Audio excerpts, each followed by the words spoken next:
Hello everyone, welcome to my YouTube channel biology study. I am Meena Chaudhary. हमारा chapter चल रहा था एनवायरमेंटल इश्यूज, जिसके अंदर हमने लगभग 5 पार्ट्स कंप्लीट कर लिए हैं। एंड आज हम स्टार्ट करने वाले हैं सॉलिड वेस्टेज। ठीक है, तो जो सॉलिड वेस्टेज है वो क्या होते हैं, जो कि सॉलिड फॉर्म में हो। जो वेस्ट सॉलिड फॉर्म में हो उसको हम लोग बोलते हैं सॉलिड वेस्ट। ठीक है, solid waste refer to everything that goes out in trash. ठीक है, तो ट्रैश क्या होता है, कूड़े में जो डाला जाता है। ठीक है, कूड़ा कचरा, उसको हम लोग बोलते हैं trash. Municipal solid waste are wastage from homes, offices, stores, schools, hospitals etc that are collected and disposed by the municipality। तो म्यूनिसिपल सॉलिड वेस्ट क्या होते हैं, ऐसे वेस्टेज जो कि होम से निकलते हैं, ऑफिस से, स्टोर से, स्कूल, हॉस्पिटल से। ठीक है, यहाँ से इनको कलेक्ट किया जाता है, फिर डिस्पोज कर दिया जाता है म्यूनिसिपैलिटी द्वारा। ठीक है, जैसे कि हम लोग देखते हैं ना, डेली सुबह सुनते हो ना, स्वच्छ भारत का इरादा कर लिया हमने। ठीक है, वो सब क्या होता है, म्यूनिसिपल जो कॉर्पोरेशन होते हैं वहाँ से आते हैं, और वो क्या करते हैं, ये जो कचरा होता है जो ऑफिस, स्टोर्स, स्कूल, होम्स यहाँ से निकलता है, इनको ये कलेक्ट करेंगे और इसको डिस्पोज कर देते हैं। Then municipal solid waste generally comprise paper, food wastage, plastics, glass, metals, rubbers, leather, textile etc। And ये जो म्यूनिसिपल सॉलिड वेस्ट है ये किस किस की फॉर्म में हो सकता है, जैसे पेपर्स हैं, फूड वेस्टेज हैं, कुछ प्लास्टिक्स हैं, ग्लास है, मेटल, रबर, लेदर, ये सब क्या है, solid wastage. And burning reduce the volume of wastage. ठीक है, तो हम लोग क्या कर सकते हैं, जला के ये जो वेस्टेज है इनका वॉल्यूम कम कर सकते हैं, इनको जला के कुछ हद तक कम किया जा सकता है। Also it is generally not burn to completion and open dumps often serve as the breeding ground for rats and flies. And क्या होता है, जनरली जो ये वेस्ट होता है ना, ये प्रॉपरली बर्न नहीं हो पाता, यानी कि पूरी तरह से नहीं जल पाता है। तो इसकी वजह से इसको क्या किया जाता है, जो ओपन डम्प्स हैं उनमें इनको डाल दिया जाता है, जिसकी मतलब जब खुले एरिया है वहाँ पे इनको डाल देंगे तो इससे वो क्या होगा, जो ब्रीडिंग ग्राउंड है वो बन जाएगा रैट्स एंड फ्लाइज का। ठीक है, यानी कि वहाँ पे कौन, मक्खी, मच्छर और चूहे पनपेंगे। ठीक है, sanitary landfills were adopted as the substitute for open burning dumps. तो सैनिटरी लैंडफिल्स क्या होते हैं, जैसे कि ये कोई लैंड है, यहाँ पे बहुत बड़ा गड्ढा किया और इस गड्ढे में क्या कर दिया, यहाँ पे जो एक कूड़ा था इसको डाल दिया, यानी कि गड्ढा करके जो कूड़ा है इसमें डाल देंगे, इसको हम बोलते हैं सैनिटरी लैंडफिल्स। ठीक है, तो यहाँ पे क्या किया, इन पे जो कचरा था इसको डाल दिया। In a sanitary landfills wastage are dumped in the depression और trench after compaction and covered with a dirt every day. तो ये जो सैनिटरी लैंडफिल्स है इनको अपनाया गया एज अ वेस्ट को इसमें डंप मतलब डालने के लिए। ठीक है, यह तो क्या है, एक डिप्रेशन है जिसके अंदर जो वेस्ट है उसको ठूस ठूस के भर दिया जाता है, और फिर उस पर क्या होता है, एवरीडे जो डर्ट है वो कवर करती रहती है इसको। Landfills are also not really much of a solution since the amount of garbage generation, especially in the metros, has increased so much that these sites are getting filled too। तो जो ये landfills है ना, ये भी कोई much better जो idea है वो नहीं है, क्योंकि मेट्रो सिटीज़ में क्या होता है, जो गार्बेज का जनरेशन होता है वो बहुत ज़्यादा होता है। ठीक है, यानी कि बहुत ज़्यादा जो अमाउंट में गार्बेज है वो निकलता है घरों से, तो ये क्या है, इसके लिए जो लैंडफिल्स है वो सुटेबल आइडिया नहीं है। ठीक है, also there is danger of seepage of chemicals etc from these landfills polluting the underground water resources। और क्या होता है, ये जो लैंडफिल्स है इनकी वजह से जो ये कचरा है जो हमने यहाँ पे डाला है इसके अंदर, तो अब क्या होगा, जैसे ये कचरा यहाँ पे बैठेगा तो यहाँ से ये कुछ केमिकल्स भी निकलते हैं ना, ये जो गार्बेज है इससे कुछ केमिकल्स निकलेंगे। तो ये जो केमिकल्स हैं ये क्या करेंगे, फिर यहाँ पे नीचे जो लैंड के जो अपना वो बोलते हैं ना हम, कौन सा जो वाटर रिसोर्स है, जो कि अंडरग्राउंड वाटर प्रेजेंट होता है ना नीचे लैंड में, उसको पॉल्यूट करते हैं ये। ठीक है, तो इससे क्या हो रहा था, जो पॉल्यूशन है वो फैल रहा था अंडरग्राउंड में। ठीक है, तो इससे क्या हो रहा है, जो पीने का पानी है वो दूषित हो रहा है। A solution to all this can only be in human beings becoming more sensitive to these environmental issues. तो इन सब का सॉल्यूशन सिर्फ एक है कि जो ह्यूमन बीइंग्स हैं वो क्या हो, अपने जो इन्वायरमेंटल इश्यूज हैं उनके प्रति सेंसिटिव हो, उनको समझें, ठीक है। All wastage that we generated can be categorised into 3 types. जो भी वेस्टेज हैं उनको 3 टाइप्स में कैटेगराइज किया हुआ है, डिवाइड किया हुआ है। फर्स्ट होता है बायोडिग्रेडेबल, सेकंड क्या है रिसाइक्लेबल, एंड थर्ड है नॉन बायोडिग्रेडेबल। तो बायोडिग्रेडेबल वेस्ट इसके अंदर क्या आ जाते हैं, जैसे कि हमारे जो घर के फ्रूट सब्जी वगैरह होती है ना, उनका जो कचरा होता है उसको हम लोग बोलते हैं बायोडिग्रेडेबल, ठीक है। रिसाइक्लेबल कौन से होते हैं वेस्टेज, जो कि हम लोग रिसाइकल कर सकते हैं जिनको, ठीक है। एंड नॉन बायोडिग्रेडेबल कैसे होते हैं, जिनको हम लोग रिसाइकल नहीं कर सकते हैं, जो पोल्यूशन फैलाते हैं, ठीक है, जो कि ख़त्म नहीं होते, ठीक है, जलने से भी ये क्या है ख़त्म नहीं होते हैं। It is important that all garbage is generated is sorted. तो ये क्या है, इम्पोर्टेंट है कि जो सारा गार्बेज है, जितना भी कूड़ा है, उसको क्या किया जाए, सॉर्टेड किया जाए, मतलब अलग अलग किया जाए। And what can be reused और recycled should be separated out. Our kabadiwalas and rag pickers do a great job of separation of the material for recycling. तो कौन सी जो चीज़ें हैं, जो कौन सा वेस्ट है जो कि रिसाइकल हो सकता है, रीयूज़ हो सकता है, उसको सेपरेट किया जाए। तो ये काम सबसे अच्छा कौन करते हैं, हमारे जो कबाड़ी वाले होते हैं वो, एंड रैग पिकर्स, ठीक है। ये क्या करते हैं, ये काम अच्छे से कर पाते हैं, इनकी जो ये जॉब है वो बहुत ग्रेट है, क्योंकि ये क्या कर रहे हैं, सेपरेशन कर रहे हैं इन गार्बेजेस का, ठीक है। The biodegradable material can be put into deep pits in the ground and be left for natural breakdown. तो ये जो बायोडिग्रेडेबल मटेरियल्स होते हैं, जैसे कि हमारा जो हाउस का वेस्टेज होता है, हमारी फल सब्जी वगैरह का, इनको क्या किया जाता है, जो डीप पिट्स हैं, इनकी बड़े बड़े गड्ढे करके इनको डाल दिया जाता है ग्राउंड के अंदर। फिर ये क्या होते हैं, कुछ समय बाद अपने आप ही नेचुरली क्या हो जाते हैं, ब्रेक डाउन हो जाते हैं, टूट जाते हैं, ख़त्म हो जाते हैं। And that leaves on the non biodegradable to be disposed of. अब जो बचता है वो कौन से होते हैं, नॉन बायोडिग्रेडेबल, ठीक है, जो कि ब्रेक डाउन नहीं होते हैं। And the need to reduce our garbages generation should be a prime goal. Instead we are increasing the use of non biodegradable products. तो अब ये क्या है, ह्यूमंस की रिस्पॉन्सिबिलिटी, हमें अपने इन्वायरमेंटल जो इन्वायरमेंट है उसके प्रति सेंसिटिव होना पड़ेगा, संवेदनशील होना पड़ेगा, ठीक है। तो अब ज़रूरत क्या है, हमें जो गार्बेज जनरेशन है, जो गार्बेज बढ़ रहा है, उसको कम करने की ज़रूरत है, ठीक है, ना कि उसको बढ़ाने की। जो नॉन बायोडिग्रेडेबल प्रोडक्ट्स हैं उनको बढ़ाना नहीं है, हमें कम करना है। जैसे कि पॉलीथीन वगैरह, हम जो मार्केट वगैरह जाएं तो क्या करें, हम जो ये पॉलीथीन्स वगैरह है ना, उनको कम से कम यूज़ करें। हम कपड़े के बैग लेके जाएं, पेपर बैग लेके जाएं, ठीक है, पॉलीथीन्स का यूज़ ना करें। और ये बचें कि जो दुकानें हैं वहाँ से पॉलीथीन बाहर ना आ पाएँ, ठीक है। अपने आप ही अपने बैग्स लेके जाइए, जिससे क्या होगा, जो प्लास्टिक है वो कम होगा, ठीक है। ये हमारी रिस्पॉन्सिबिलिटी बनती है।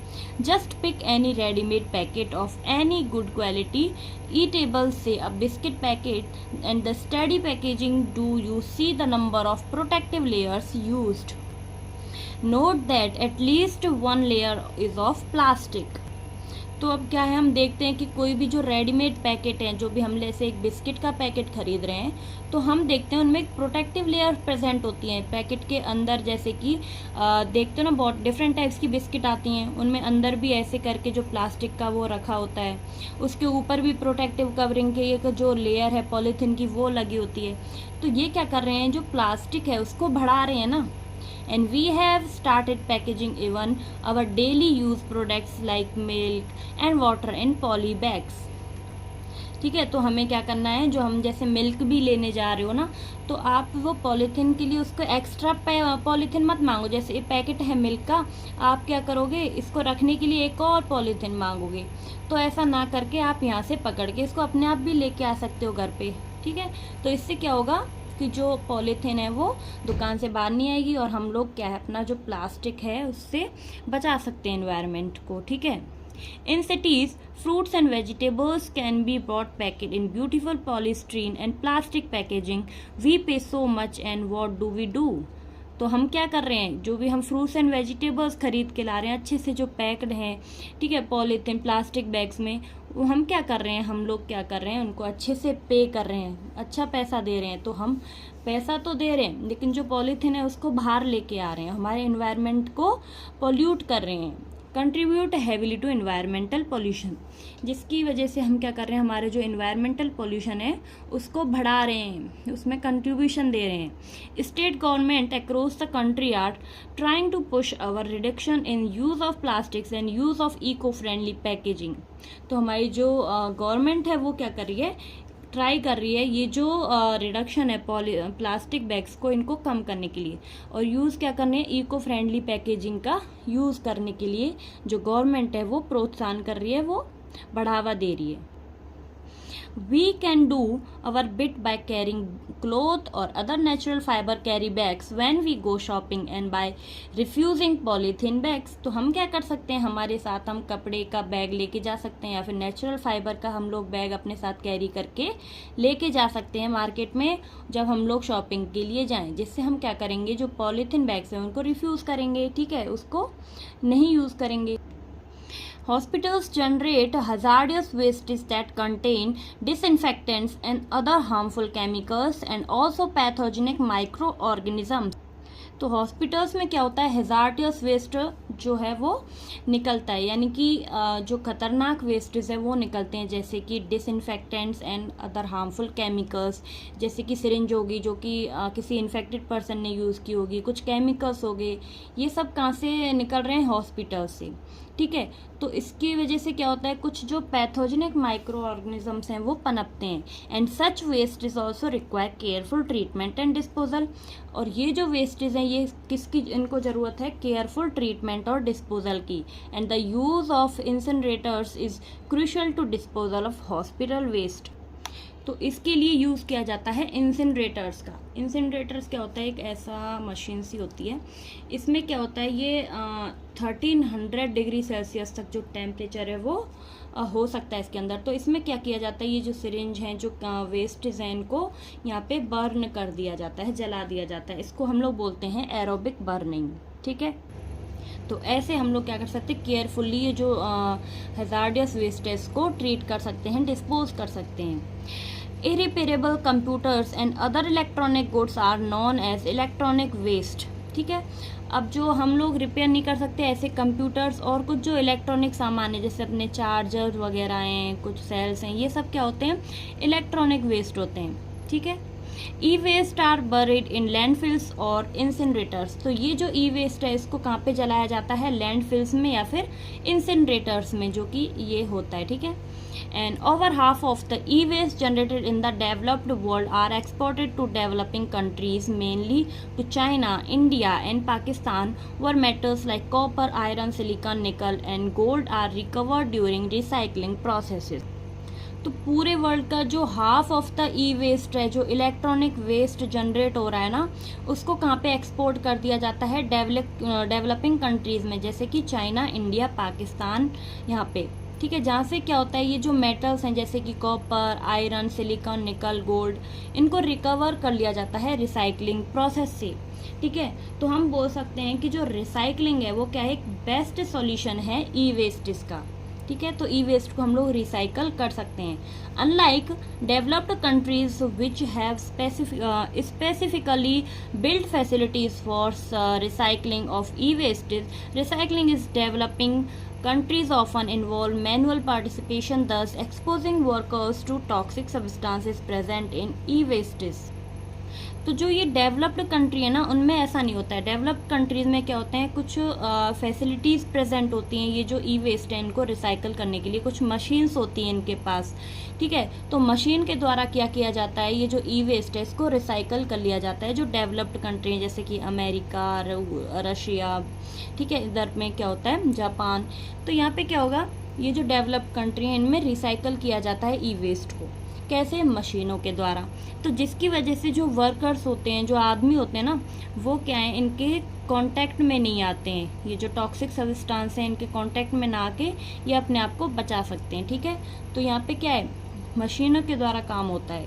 And recycling is the only solution for the treatment of E waste. तो रिसाइकलिंग क्या एक ओनली सॉल्यूशन है ये जो ई वेस्ट है इसको ट्रीट करने के लिए, provided it is carried out in an environmental friendly manner. तो जो कि क्या है एक एनवायरमेंटली फ्रेंडली मैनर है जिसको हम लोग एनवायरनमेंट को पॉल्यूट नहीं करेगा अगर हम इसको रिसाइकल करेंगे तो। ठीक है, तो यहाँ पे हमने क्या क्या देख लिया, हॉस्पिटल वेस्ट, ई वेस्ट। ठीक है, अब हम देखेंगे प्लास्टिक वेस्ट के बारे में case study of remedy for plastic waste. जो प्लास्टिक वेस्ट है उसको क्या तरीके से मतलब यूज़ किया गया, उसको कैसे रिसाइकल किया गया, वो हम इसके बारे में पढ़ेंगे। A plastic sack manufacturer in Bangalore has managed to find the ideal solution to the ever increasing problem of accumulating plastic waste. Bangalore में क्या है एक कंपनी थी प्लास्टिक सैक मैन्युफैक्चरर। यहाँ पे क्या हो रहा था, जो प्लास्टिक है उसको यहाँ पे बनाया जाता है। तो इस कंपनी में क्या हुआ, इस जो प्रॉब्लम थी जो कि प्लास्टिक वेस्ट इंक्रीज होने वाली, इसको यहाँ पे रोकने के लिए एक सॉल्यूशन फाइंड किया गया। Ahmed Khan age 57 years old, Ahmed Khan थे जिनकी एज कितनी थी 57 years, has been producing plastic sack for 20 years. वो 20 ईयर्स से क्या कर रहे थे, प्लास्टिक्स बना रहे थे। And about 8 years ago he realised that plastic waste was a real problem. और 8 साल पहले उन्हें ये पता चला कि ये जो प्लास्टिक वेस्ट है ये क्या है, एक रियल प्रॉब्लम है हमारे इन्वायरमेंट में। Polyblend, a fine powder of recycled modified plastic, was developed then by his company. तो इनकी कंपनी ने क्या किया, पॉलीब्लेंड बनाया। पॉलीब्लेंड क्या है, एक फाइन पाउडर है, ठीक है, जिसको क्या किया जाता है, रिसाइकल किया जाता है मॉडिफाइड प्लास्टिक से। ठीक है, मॉडिफाइड प्लास्टिक को रिसाइकल करके पॉलीब्लेंड बनाया जाता है, जो कि this mixture is mixed with the bitumen that is used to lay roads. तो ये जो मिक्सचर था, ये फाइन जो पाउडर है, इसको किस में मिक्स किया जाता है, बिटुमिन में। बिटुमिन क्या है ना, रोड बनाने के काम आता है, तो इसमें मिक्स करके इसको रोड बनाने के लिए यूज किया गया। In collaboration with R V college of engineering and Bangalore city corporation. किसके साथ मिलके, R V college of engineering and the Bangalore city corporation के साथ मिलके इन्होंने ये काम किया। Ahmed Khan prove that blend of polyblend and bitumen when used to lay roads enhance the bitumen's water repellent properties and help to increase road life by a factor of 3। तो जो अहमद खान थे इन्होंने प्रूव कर दिया कि जो ब्लेंड है, इनकी जो मिक्सचर है पॉलीब्लेंड एंड बिटुमिन का, जो रोड बनाने में यूज़ हो रहा था, वो क्या कर रहा था, जो बिटुमिन है ना उसकी जो प्रॉपर्टी है उसको 3 टाइम इंक्रीज कर रहा है, यानी कि जो रोड लाइफ है उसको 3 टाइम्स इंक्रीज कर रहा है ये पॉलीब्लेंड को विटामिन के साथ मिलने में। And the raw material for creating polyblend in any plastic film waste, so against the price of ₹0.40 per kg that rag pickers has been getting for plastic waste, can now offer ₹6। ठीक है, तो ये जो polyblend है ना, इसको बनाने के लिए जो कच्चा पदार्थ होता है वो क्या होते हैं, प्लास्टिक फिल्म वेस्ट। ये जो प्लास्टिक फिल्म वेस्ट है वो कौन पिक करता है, रैग पिकर्स। ठीक है, तो ये जो रैग पिकर्स हैं पहले इनको प्लास्टिक के कितने रुपए मिल रहे थे, यानी कि पर केजी प्लास्टिक देने पर इनको मिल रहे थे ₹0.40। लेकिन जो ये अहमद खान थे ना, इन्होंने ऑफर किए ₹6 पर केजी, यानी कि 1 केजी प्लास्टिक के इन्होंने ₹6 ऑफर किए रैग पिकर्स को। And using Khan's techniques, by the year 2002, more than 40 kilometers of road in Bangalore has already been laid। ठीक है, और जो अहमद खान की जो टेक्निक थी, इससे क्या हुआ, 2002 तक मतलब जो 40 किलोमीटर रोड था बेंगलोर में वो बना लिया गया। At this rate, Khan will soon be running short of plastic waste in Bangalore to produce polyblend। तो ये जो खान थे, इनकी जो ये टेक्निक थी, इसकी वजह से क्या हुआ कि जो प्लास्टिक वेस्ट है इसकी शॉर्टेज हो गई बेंगलोर के अंदर। ठीक है, यानी कि प्लास्टिक वेस्ट नहीं मिलने लगा, कम हो गया बहुत। And thanks to innovation like polyblend, तो हम लोग क्या करते हैं, ये जो इनका इनोवेशन जो नया तरीका था पॉलीब्लेंड का, उनके लिए थैंक्स करते हैं। We might still avoid being smoothened by the plastic waste. ठीक है। तो अभी भी हम लोग क्या है, वहाँ पे जो बेंगलोर है उसके अंदर ये जो प्लास्टिक वेस्ट है उसको ऐसे यूज़ किया जा रहा था, तो इसकी वजह से जो प्लास्टिक थी इसकी शॉर्टेज हो गई। तो यहाँ जो अहमद खान ने इन्होंने क्या किया, एक तो प्लास्टिक को यूज़ करने का अच्छा तरीका बताया, इसकी रेमेडी अच्छी थी, और इन्होंने जो रैक पिकर्स थे यानी कि जो प्लास्टिक वगैरह उठाने वाले होते हैं ना, उनको हम लोग रैक पिकर्स बोलते हैं, उनके लिए भी फ़ायदा किया। उन्होंने क्या किया, ₹6 ऑफ़र किए पर केजी पर, ठीक है, जो कि उनको पहले मिल रही थी 0.4 पर केजी, 40 पर केजी, ठीक है। तो यहाँ पे हमारा जो सॉलिड वेस्टेज है वो कंप्लीट होते हैं। तो agro chemicals and there effects हम नेक्स्ट वीडियो में करेंगे। आज के लिए इतना ही। आई होप कि आपको वीडियो अच्छी लगी होगी, समझ आया होगा। अगर आपको मेरा पढ़ाया हुआ अच्छा लगता है, समझ आया होगा, तो प्लीज़ चैनल को लाइक शेयर सब्सक्राइब करें, एंड कोई भी डाउट हो तो मुझे कमेंट बॉक्स में ज़रूर बताएं। अब मिलते हैं नेक्स्ट वीडियो में, तब तक के लिए बाय बाय, टेक केयर।